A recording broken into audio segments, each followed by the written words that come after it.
আরে রাহেল ভাই, তুমি এখানে কি করো? আমার সাথে চলো, আমি মসজিদে টাকা দিতে যাচ্ছি, তুমিও চলো। মাশাআল্লাহ ভাই, আপনি কত ভালো মানুষ, আপনি মসজিদে টাকা দান করেন এবং গরিবদেরকে সাহায্য করেন, 5 ওয়াক্ত নামাজও পড়েন, আল্লাহ আপনাকে অনেক দিবে।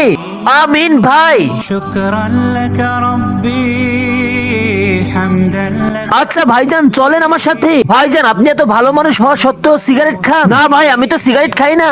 তাহলে আমি যে দেখতেছি এটা, আরে ভাই এই মেজি তো আমাকে কামিয়াবি করেছে। ভাই এটা কিভাবে সম্ভব, একটু বলেন আমাকে। তার আগে তুমিও যদি চাও তোমার মা 100 বছর বেঁচে থাকুক, তাহলে এই ভিডিওতে লাইক করে চ্যানেলটি সাবস্ক্রাইব করে দাও। লাইক সাবস্ক্রাইব তারাই করবে যারা মাকে মন থেকে ভালোবাসবে। মানে হলো ভাই, যখন আমার গুনাহ করতে ইচ্ছা করে তখন আমি আগুন জ্বালিয়ে হাতের পরে রাখি, তখনই আমার গুনাহ করার ইচ্ছা মরে যায়। তখন ভাবি এই কাঠির আগুন আমি সহ্য করতে পারি না, তাহলে জাহান্নামের আগুন কিভাবে সহ্য করব? মাশাআল্লাহ ভাই, আপনার এই কথা শুনে আজকে থেকে আমিও গুনাহ করা ছেড়ে দিলাম ভাই। আমিও আমার ঈমান শক্ত করব।